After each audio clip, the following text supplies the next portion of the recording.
What up, guys? Garrett Fankhauser with FFLfunnels.com. We're doing another morning drive. We are here in Arizona. We got about a foot of snow last night. It is a little sketch on the roads, but it is what it is. Today, what I'm going to cover with you guys, I was having a conversation with one of my buddies that I used to work with at a really big retail shop, firearms retail shop in San Diego. We used to work together a few years ago. Actually, it's been a while now. And so we're both super into guns, right? We've always been super into guns. We've always been into modding our guns and making them faster, lighter, stronger, whatever it is, right? In this conversation that we were having, he was telling me that he just picked up a SIG 365. He's in California, and those just came on the handgun roster, right? So I told him, dude, you got to get one of these while they're there. I don't know if you'll be able to have this forever. And so when he went and picked it up, I asked him where he got one, right? It's still on his 10-day waiting period, good old California. But I asked him where he went to pick it up, and he told me that he went to, keep in mind this is in San Diego, and there's shops everywhere. There's retail shops all over the place. There's tons of big shops and things like that. He went to a small home-based FFL, right? Mostly because of price, right? Which makes sense because the guy has like no overhead or whatever. But what I wanted to talk to you guys about is some of you guys that are home-based, many of you think of that as a disadvantage, right? You guys are actually basically calling yourselves crippled because you don't have a store or anything like that. And I think that if you market it properly and you position yourself properly, you can actually use this as an advantage, right? Some of the guys that I talk to on a regular basis that do pretty well with this type of stuff, they really go for the marketing play of a concierge type FFL business where you can play the cards of, hey, are you tired of going to your local gun store and having to wait 25 minutes to get any help, or you're ignored, or whatever it is, right? And there's just crazy people in there, or whatever it is. This is something that you guys can actually use to your advantage. Being home-based is the play of like, yo, you don't have to deal with any of that stuff with me. Make an appointment, or we're open in between the hours of like 3 to 5 p.m., Tuesday, Thursday, whatever your hours and stuff are.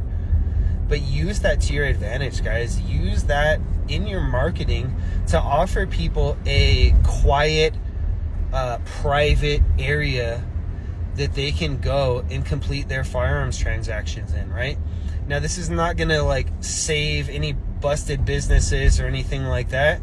But what I see so many FFL dealers not doing anything or not doing a whole lot because they're basically calling themselves out and saying that I can't do this because I'm home-based, I need a store. And I think that's complete bullshit. We work with so many dealers that are home-based and that sell a shit ton online. We have some guys, actually some of our biggest dealers that we work with are online only, right? Meaning that they sell online and then maybe they'll do some like private transactions and things like that in person.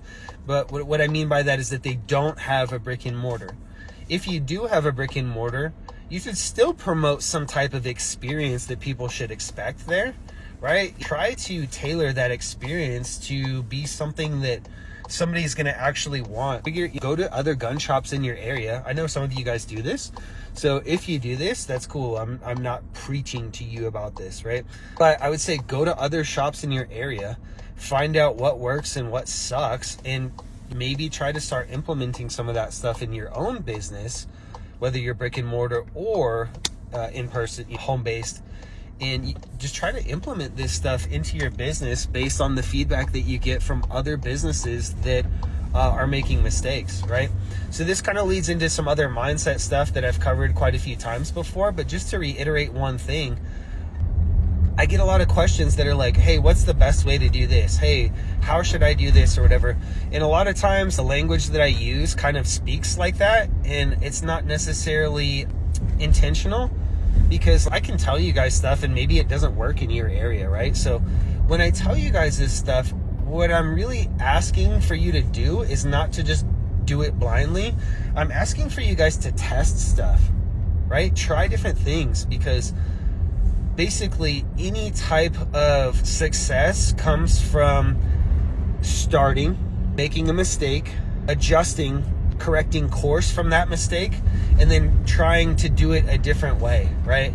We can go back to the old little story or whatever you want to call it of Thomas Edison.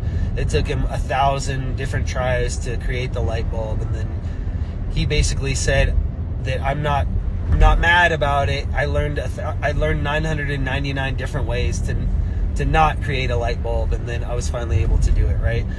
What I'm saying is seek feedback from customers, from yourself, like if you can record things or whatever it is, but just audit what you're doing, see how it does, and then if something works really well, sit down on a weekend or whatever and look at that and figure out why did it go well, and how can you duplicate it? How can you do more of that, right? That circles back around to what I was talking about to start this, is the home base guys. Don't count yourself out. I do understand that some of you don't want a bunch of strangers at your house, and I totally get that, right?